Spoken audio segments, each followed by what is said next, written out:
அப்பா ஒரு வருமானம் இருக்கும், பிள்ளை டக்குன்னு பார்த்தீங்கன்னா ஒரு வெளிநாடு ஊர்லேயோ இந்த மாதிரி வருமானங்கள் அப்படிங்கிறது கொடுக்குது. இப்போ இவங்க 2 பேருக்கும் நம்ம என்ன தகவல் சொல்லலாம் சார்? இது வருமானம் குடும்பத்துக்குன்னு முதல்ல புரியணும்.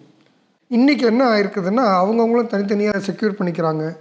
இந்த கட்டமைப்பு ஒருத்தர் மேலே இன்னொருத்தருக்கு அவநம்பிக்கைகளை உருவாக்குது. முதல்ல இதை புரிஞ்சுக்கணும். அவநம்பிக்கைன்றது 8ஆம் பாவம்.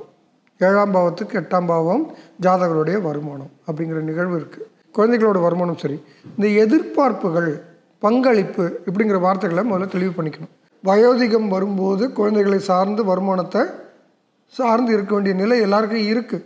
அப்போது குழந்தைய வளர்க்கும் போது கட்டாயமாக நீ உன்னுடைய பங்களிப்பு எனக்கு இருக்கணும்.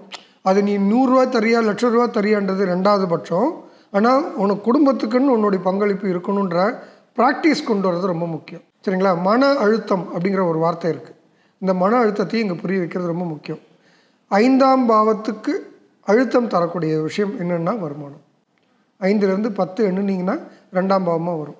அப்போது ஒருத்தருடைய வருமானம் நல்லா வந்ததுன்னா அவர் மன அழுத்தம் இல்லாமல் இருப்பார். இந்த 5ன்றது குழந்தைன்னு எடுத்துக்கலாம். ஜாதகருடைய வருமானம் குழந்தைகளுக்கு அழுத்தம் அப்படின்னு எடுத்துக்கலாம். அப்போது இந்த அழுத்தம் தரக்கூடிய நிலை தான் இருக்குது.